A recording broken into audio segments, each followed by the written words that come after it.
Terima kasih Pak Marcel. Kita mulai dengan melihat video singkat ini. Ini menggambarkan studi penelitian seorang suster.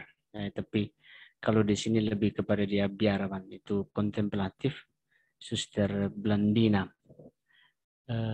Sebelumnya dia menjadi juga peneliti kain kafan, lalu ketika Manopelo mulai terkenal, dia meneliti juga.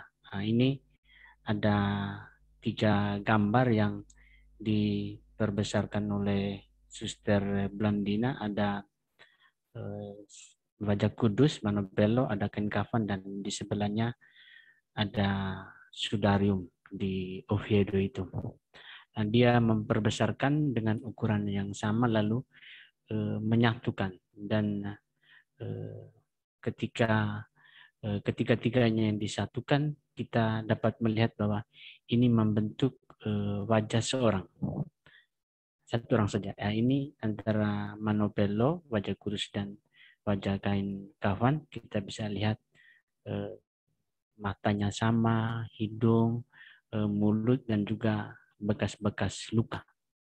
Ini sama, satu orang saja.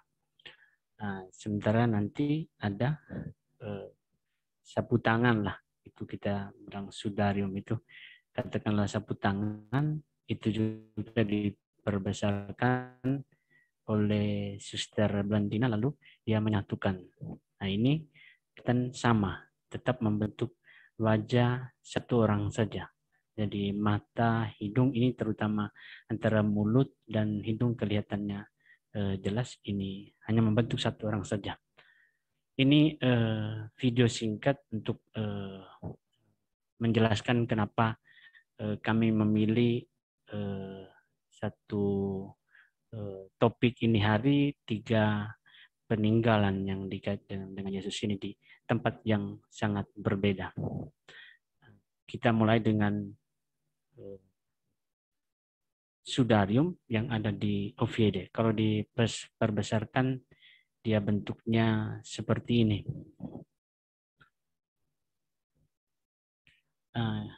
Kalau kita sebelum nanti kita melihat sejarahnya dan penelitian, dalam Injil kita tidak menemukan satu cerita yang detail apa yang dilakukan saat pemakaman, penguburan Yesus, dan juga ketika terjadi hari kebangkitan. Kita lebih diceritakan tentang kubur kosong dan penampakan Yesus.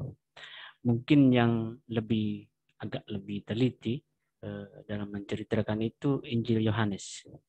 Dia menceritakan ketika pemakaman ada Santo Yosef dari Santo Yosef yang berani meminta tubuh Yesus dan kemudian menguburkannya di kubur yang setelah sudah disiapkannya dan membungkuskannya dengan sebuah kain.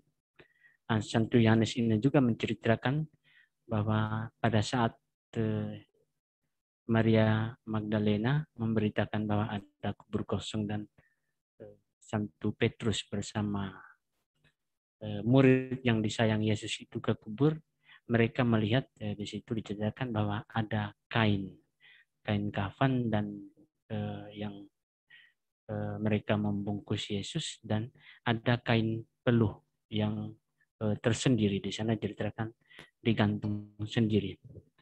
Nah, mungkin kain peluh inilah yang tradisi menginginkan bahwa yang disimpan di Oviedo ini.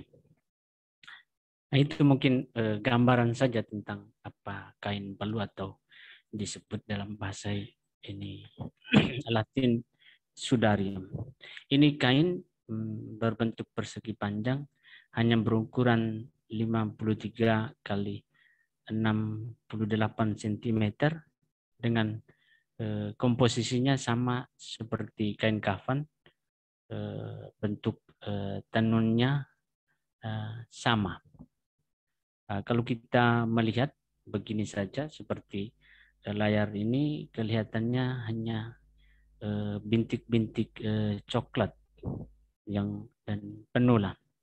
Tapi kalau diteliti itu adalah bekas darah serta butiran-butiran serbuk lain seperti serbuk sari dan serbuk lidah buaya dan mur yang kalau di saat pemakaman itu kita mendengar saat ketika wanita-wanita ingin mengunjungi kubur Yesus, mereka menyiapkan mur sebagai pewangi. Ini kita Sudarium ini ada di Oviedo dan diperlihatkan ke umat atau ke publik 3 kali setahun pada tanggal 14 September, 21 September Pesta Santo Matius dan juga ketika hari Jumat Agung. Berita yang atau cerita yang kita terima atau yang kita pastikan itu datang dari abad pertengahan, itu dari catatan Uskup Liberius pada tahun 1101-1130. Di sana ia menceritakan bahwa Sudarium ini, sapu tangan ini berasal dari makam Yesus yang disimpan di Yerusalem bersama peninggalan relikwi yang lain dalam sebuah peti kayu. Setelah penaklukan kota Yerusalem oleh Raja Persia waktu itu, ada seorang namanya Filipus membawa kain ini ke kota Alexandria di Mesir. Namun 3 tahun kemudian juga Raja Persia ini berhasil menaklukkan kota Alexandria. Lalu tidak tahu bagaimana ceritanya,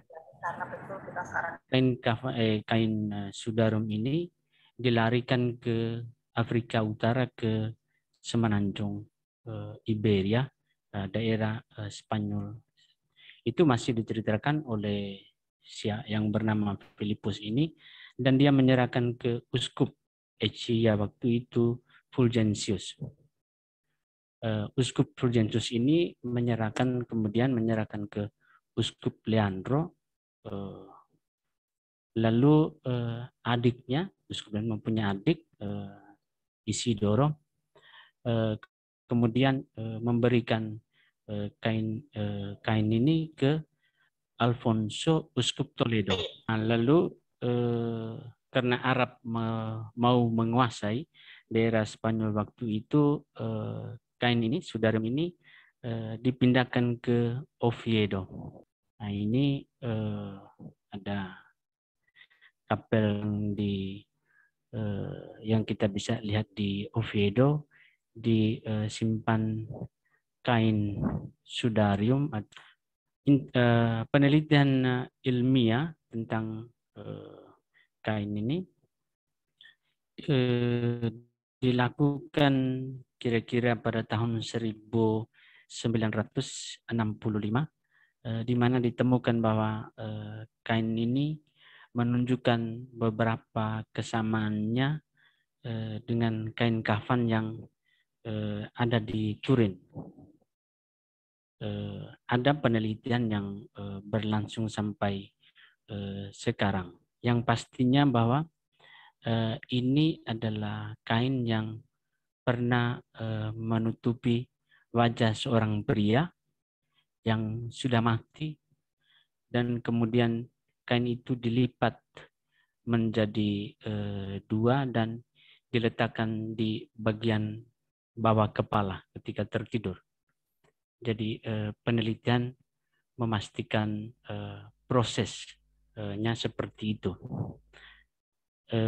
Jadi kalau kita melihat dengan istilahnya dengan teliti, ya selain bintik-bintik darah, ini sesungguhnya ada 6 cairan endema paru zat yang menumpuk di paru-paru karena mati lemas, seperti orang mati setelah disalibkan.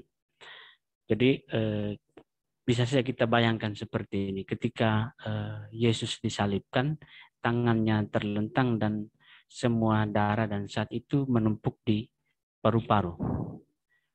Ketika Yesus diturunkan, mungkin keluar dari hidung dan mulutnya darah, lalu ada orang yang berusaha menutupi atau mengeringkan begitu dengan kain. Sehingga saya harus cek ke sini, Mas. Sehingga kain itu yang kotoran ini hanya kelihatan saja bekas darah di antara hidung dan mulut. Penelitian juga memastikan bahwa darah yang ada di sudarium ini, di kain sapu tangan ini, disebabkan oleh orang yang meninggal, dicambuk, dibunuh, seperti yang kita temukan di kain kafan. Jadi ini sama. Jadi ada noda darah kelihatan bertumpang tindih, ada yang menempel setelah kering. Jadi ada beberapa orang meneliti bahwa kemungkinan kain ini diletakkan di wajah Yesus beberapa kali. Jadi mungkin pertama kali hanya berusaha menutup agar tidak keluar lagi darah dari mulut dan hidungnya. Mungkin untuk kain itu juga menutupi wajah Yesus ketika dibawa ke penguburan, dalam proses perjalanan ke penguburan.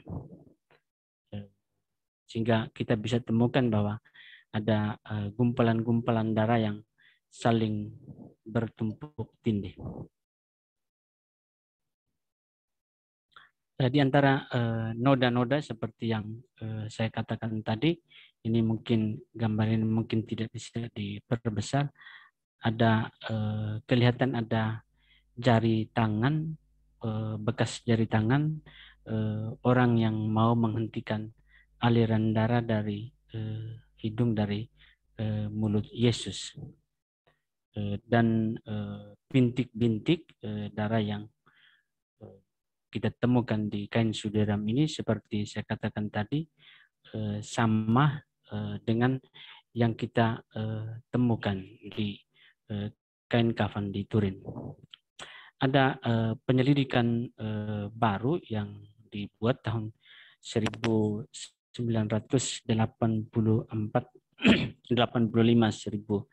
1993 menunjukkan bahwa darah yang ada di sudarium ini masuk dalam golongan darah AB, dan umumnya bisa ditemukan mereka yang hidup di Timur Tengah waktu itu, di Palestina.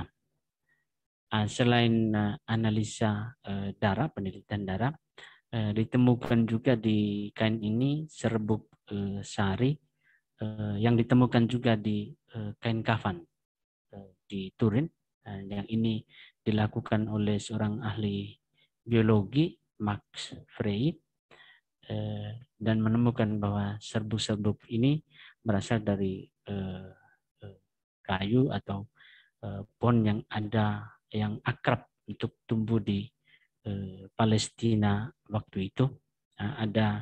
Dia menemukan ada beberapa tanaman khas dari serbuk ini, diantaranya quercia, disebut quercus. Mungkin di Indonesia tidak ada, di sini banyak ada quercus dan taman rindus, serta ada serbuk-serbuk lain yang ditemukan, kalau di analisa itu ditemukan di daerah Spanyol itu, mungkin memastikan tentang perjalanan bagaimana kain Sudarum ini sampai di Oviedo.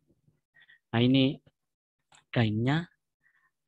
Kalau kita bisa lihat ini lebih jelasnya seperti ini, dan di sana disimpan di dalam peti emas ya. Dan seperti saya katakan tadi, hanya 3 kali setahun diperlihatkan kepada umat, diperlihatkan ke publik. Nah, ini kain Sudarum yang ada di Oviedo. Karena ada hubungan seperti tadi saya katakan, ada hubungan dengan Manopelo dan kain kafan, kita melihat sekarang Manopelo. Kita melihat video ini sambil saya menjelaskan beberapa poin. Ini kain tembus ya, kita lihat itu kelihatan jalur tenunnya. Kalau tanpa cahaya atau istilahnya biasa saja, kain ini benih, tembus atau transparan. Ini kita bisa lihat ada di belakangnya. Kalau tidak ada latar belakang, tidak dipele begitu, maka kain ini tembus. Kita bisa letakkan di belakang itu mungkin sebuah buku dan kita bisa baca karena memang tembus. Ini bukan bekas lukisan atau ukiran begitu, tapi kain yang tembus. Dan seperti tadi, kalau diperbesarkan kita tidak melihatkan bekas ukiran atau bekas tinta atau cat begitu. Kalau dilihat secara dipancarkan dengan cahaya dengan posisi yang berbeda, ini kalau dari belakang kita yang memandang, kita melihat Yesus dengan Yesus gambar ini seorang laki-laki dengan mulut tertutup dan kelihatannya tidak menderita, tidak sengsara. Walaupun ada jalur-jalur benangnya masih kelihatan, tapi kita bisa melihat wajah seorang laki-laki yang tidak menderita dan ya biasa saja. Kalau kita roba cahayanya dari depan menghadap kita yang memandang, maka kita melihat gambar lelaki menderita dengan mulut terbuka dan kelihatan ada gigi. Giginya kelihatan di sana. Sedikit menderita, matanya tetap bening tapi kelihatannya seperti dia menderita. Sehingga kalau diposisikan cahaya yang berbeda, kita bisa melihat dua wajah yang berbeda. Kalau kita gelapkan sama ini, kita bisa ini mereka ambil, kita bisa lihat di belakangnya ada bangku gereja atau kosong lah di belakang. Jadi tembus kalau kita lihat wajah ini. Dan ini itulah dikatakan Vera Icona, karena memang dari satu keajaiban, tidak ada tanda-tanda tinta atau cat, tapi begitu kita membentuk dia punya latar belakang dan cahaya, kita bisa melihat wajah seorang pria yang dewasa. Kalau dipancarkan dengan cara berbeda dia senyum, dan kalau dipancarkan secara berbeda dia sepertinya menderita. Nah, ini kain juga yang ada kita temukan di Manopello. Itu sebuah biara kecil, di sana ada pastor Kapusin, mereka yang merawat gambar ini di sana. Kalau di dalamnya kita melihatnya seperti ini. Kalau ini belum melihat ini penjelasan singkat, kita tidak tahu bagaimana sampai terjadinya gambar ini. Sejarah hanya menceritakan, dan itu banyak legendanya, bahwa kain ini diberikan kepada seorang Pastor Donato namanya, dari seorang yang kemudian menghilang.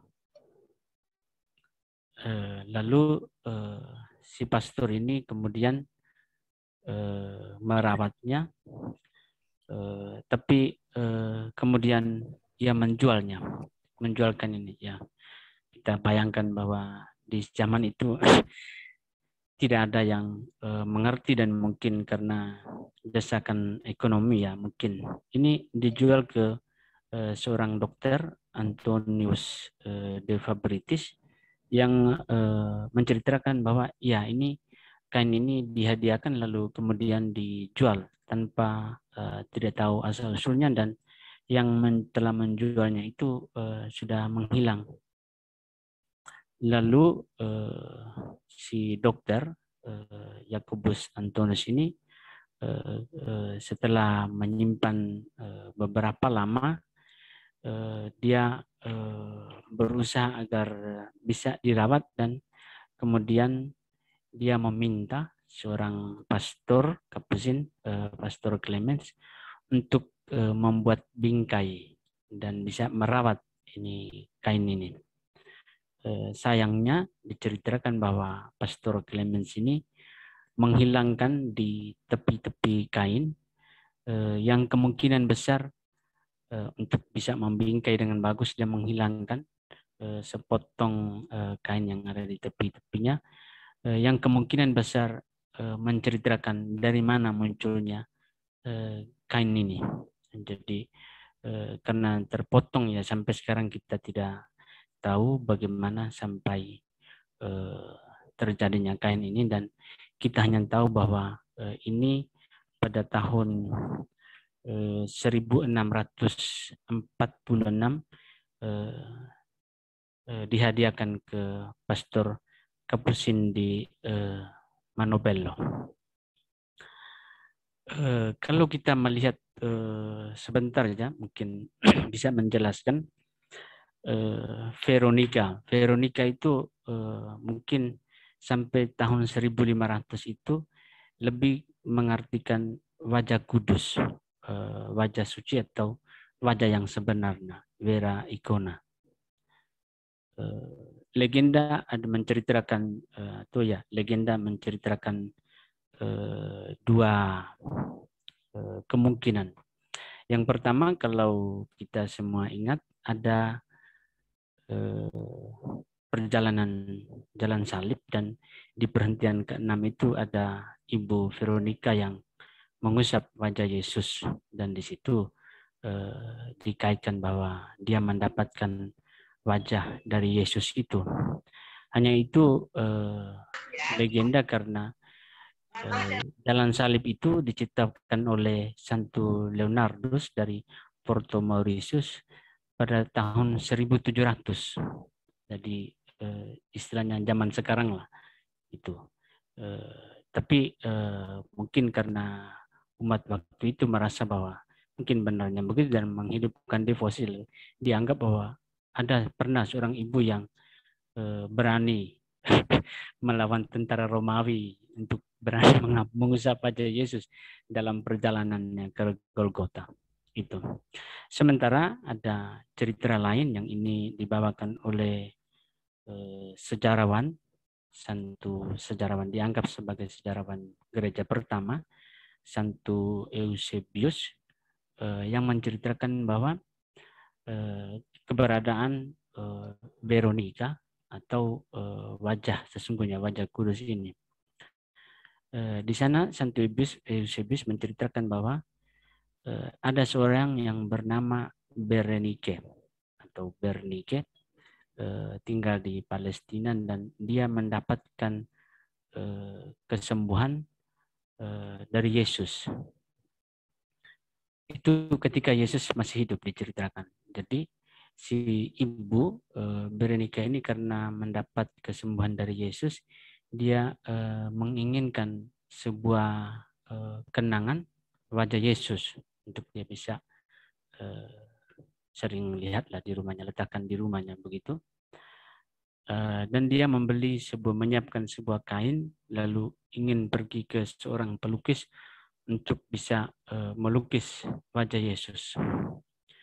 Tapi ketika dia keluar dan dalam perjalanan ke si pelukis itu, dia bertemu dengan Yesus. Dan diceritakan Santo Eusebius, di situ Yesus mengambil kain itu, mengusap wajahnya, lalu muncullah wajah Yesus di kain itu. Itu masih dalam ketika Yesus masih hidup. Keajaiban yang dibuat Yesus itu terkenal sampai di Roma, pusat kekaisaran waktu itu, ibu kota kekaisaran. Lalu Kaisar Liberius, kalau tidak salah, mungkin Tiberius itu sakit, lalu mendengar keajaiban yang sering dibuat Yesus itu, dia mengutus seorang prajuritnya untuk bisa bertemu Yesus dan mendapat kesembuhan. Sayangnya waktu perjalanan si prajurit itu terjadi pada musim dingin, dan karena salju dan lain hal, dia tiba terlambat di Yerusalem, yang mana ketika dia tiba, Yesus sudah wafat dan bangkit. Lalu dia mengambil kesimpulan untuk mencari murid-murid Yesus kalau memang ada peninggalan yang bisa dia dapatkan dari mereka. Dan ketika dalam proses pencarian murid-murid Yesus itu, dia bertemu dengan si ibu ini, Berenika. Ada legenda yang mengatakan bahwa dia mengambil dengan paksa kain ini. Ada yang mengatakan bahwa dia membawa kain ini bersama si ibu ini ke Roma, dan memang Liberius ketika melihat gambar ini dia sembuh. Ibu ini kemudian memberikan gambar ini kepada Sri Paus, sehingga untuk beberapa di abad-abad awal itu, beberapa kali kain itu di gambar ini, Veronica ini diperlihatkan kepada umum. Sampai pada tahun 1600 kalau tidak salah itu ada pelarangan, ada dekret Paus yang melarang. Di dalam proses untuk diperlihatkan ke publik itulah muncul banyak pelukis, dan di antara banyak pelukis yang kemudian melukis Yesus ini, ada Visigoth kalau tidak salah itu, dia melukis gambar ini dengan seorang ibu yang sementara memperlihatkan kain ini. Nah, kalau kalian lihat di internet mungkin ada muncul seorang ibu yang membuka kain, lalu ada wajah Yesus. Dari situlah umat mulai mengerti bahwa yang menjadi Veronica itu ibu. Tapi sebelumnya Veronica itu wajah kudus, wajah Yesus, bukan figur seorang wanita. Dan dari situlah kemudian sampai sekarang kita juga ada yang masih mengerti bahwa Veronica itu seorang ibu. Ya, sekarang kita tujukan seorang ibu karena memang banyak yang kemudian mempunyai nama Veronica, tapi sampai tahun 1500 Veronica itu lebih ditujukan kepada gambar. Gambar arti dari dua kata itu ya, Romaeron ya, Veron dan iya, Icona. Vera Icona.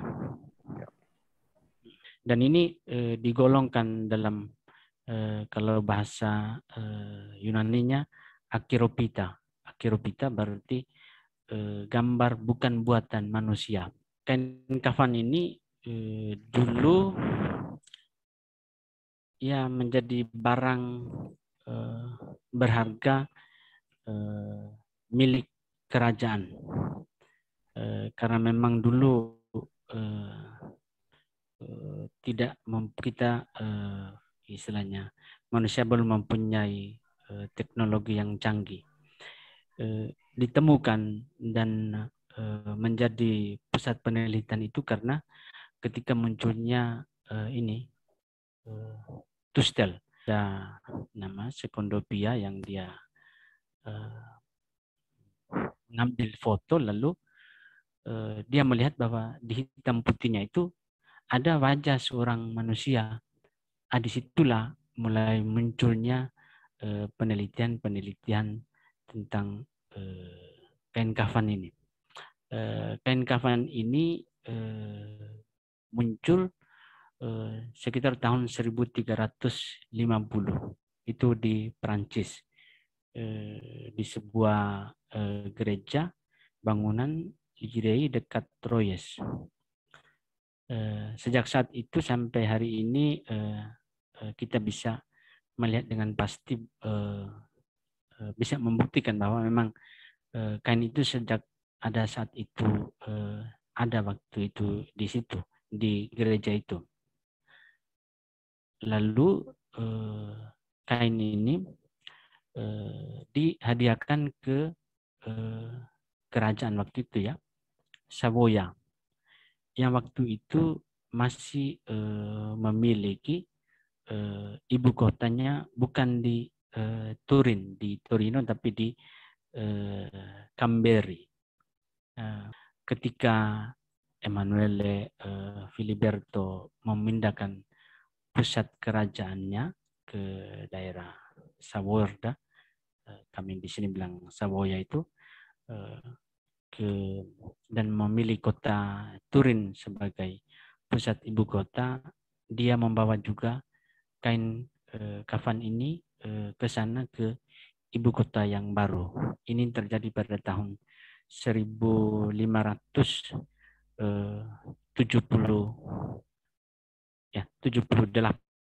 untuk kain ini. Ini ada lembaran kain linen yang ditenun dengan ukuran 4,41 kali 1,13. Gambar berisi ya kerangka mayat seorang pria yang meninggal setelah serangkaian siksaan yang kemudian berpuncak pada penyaliban. Kalau kalian lihat ini, mungkin salib kita itu berbeda ya. Ini disalibkan itu di pakunya bagian di pergelangan ini, bukan di bagian di tengah sudah jari-jari, tapi bagian ini di bagian sini.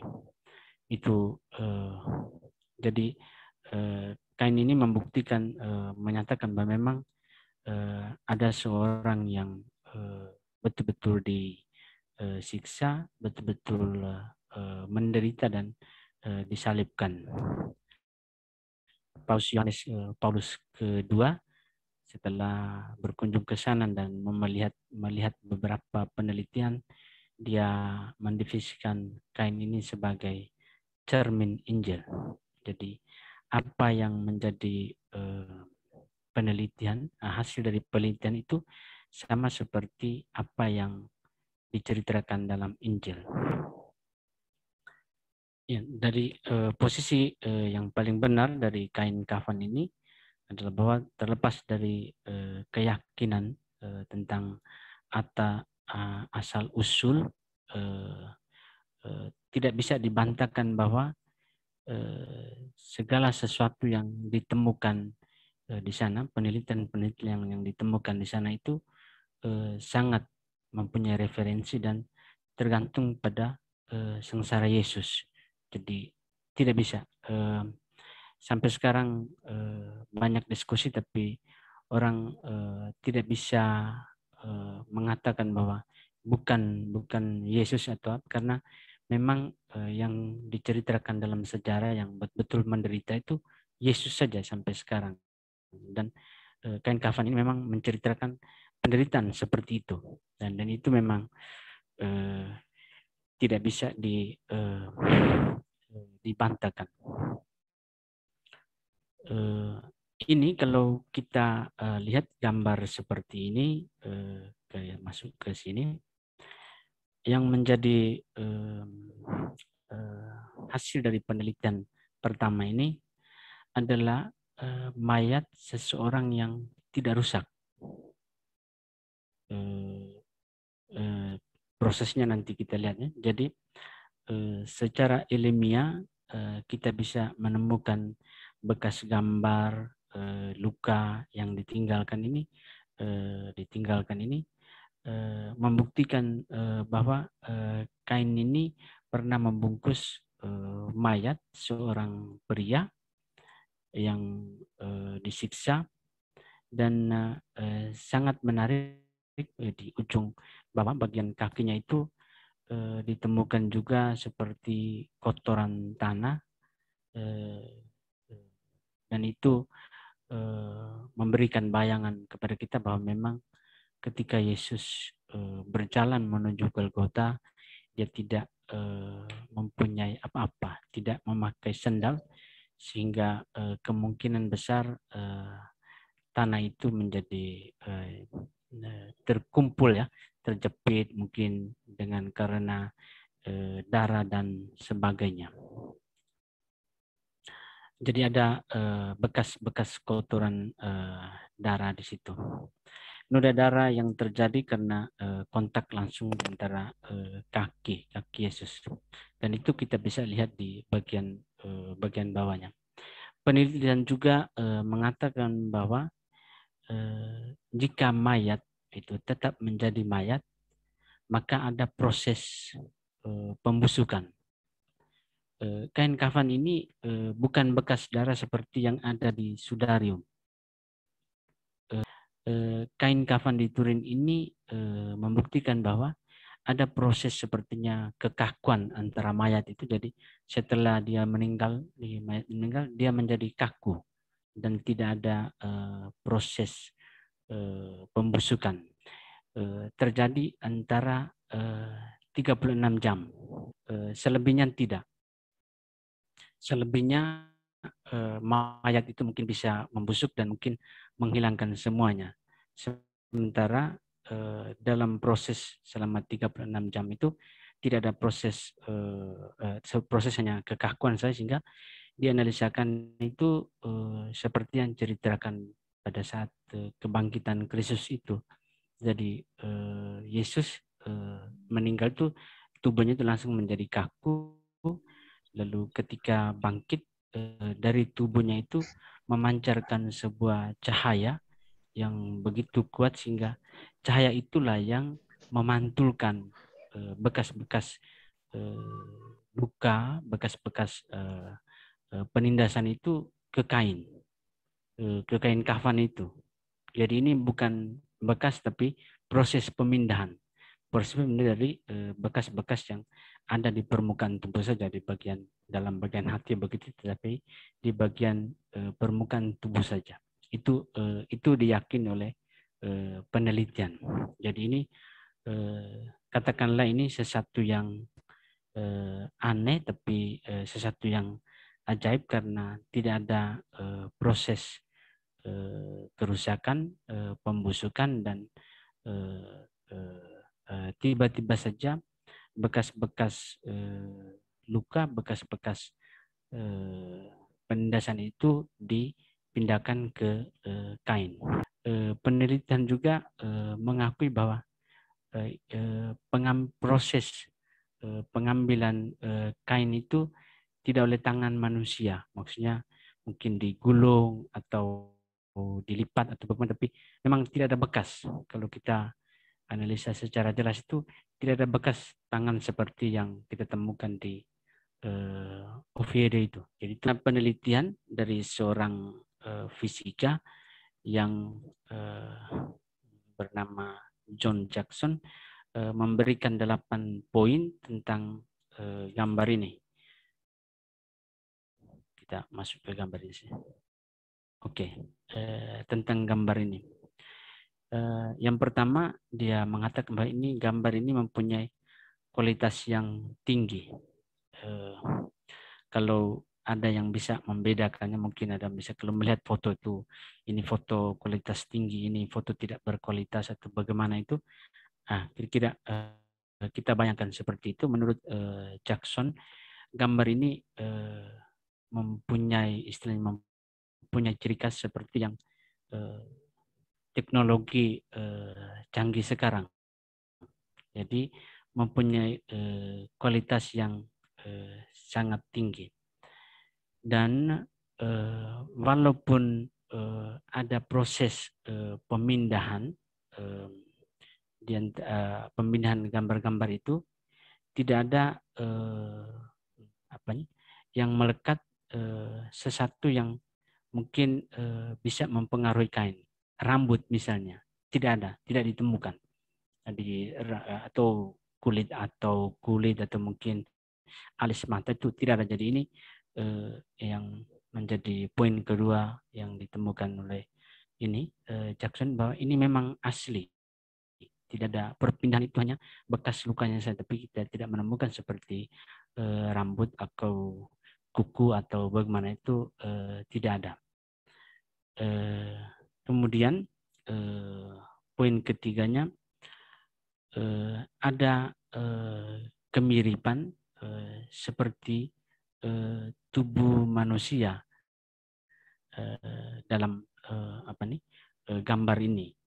Jadi kalau kita tempelkan kepada seorang tubuh manusia itu seperti itu. Jadi bukan proses yang kalau kita gambarkan mungkin kita bisa lihat ini mungkin tangannya ini terlalu panjang, ini jari kukinya terlalu lebar atau bangun, tapi ini persis dengan tubuh manusia. Tidak ada tambahan-tambahan lain, dan tidak ada juga bekas-bekas yang lain yang mungkin kita bisa temukan karena proses pembusukan mayat. Tidak ada.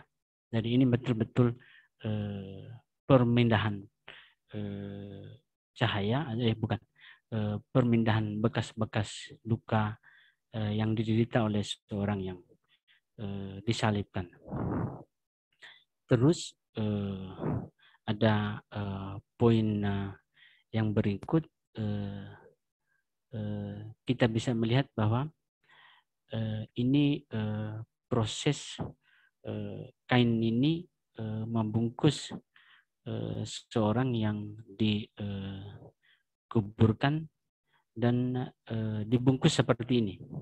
Kainnya memanjang, tapi kita bisa meneliti, dalam penelitian bisa ditemukan prosesnya seperti ini. Jadi yang muncul di kain itu di bagian, tidak ada yang bagian sampingnya, bagian tangannya atau pokoknya sampingnya, tapi hanya bagian belakang dan muka.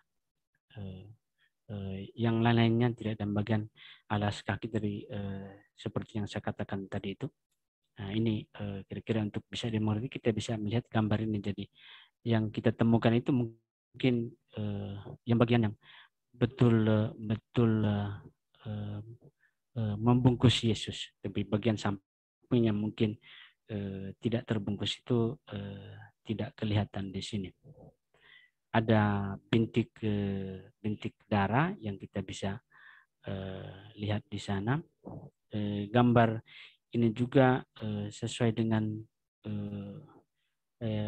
penelitian yang diterima, itu ada molekul-molekul, istilah kimia itu yang dimiliki manusia di sana. Jadi tidak ada molekul-molekul atau zat-zat hewan begitu, tidak ada. Jadi ini memang asli manusia. Proses pemindahan seperti saya katakan tadi, pemindahan bekas luka dari mayat ke kain itu tidak bisa dijelaskan sampai sekarang. Pakai zat apa atau dengan apa itu tidak bisa dijelaskan. Jadi teknologi untuk sementara sedang berusaha untuk menjelaskan, tapi belum. Untuk mencapai seperti yang ada di kain kafan itu belum. Sehingga itu memastikan bahwa memang proses kebangkitan Kristus yang bisa membuat seperti itu. Yang lainnya belum. Itu ada poin yang berikutnya.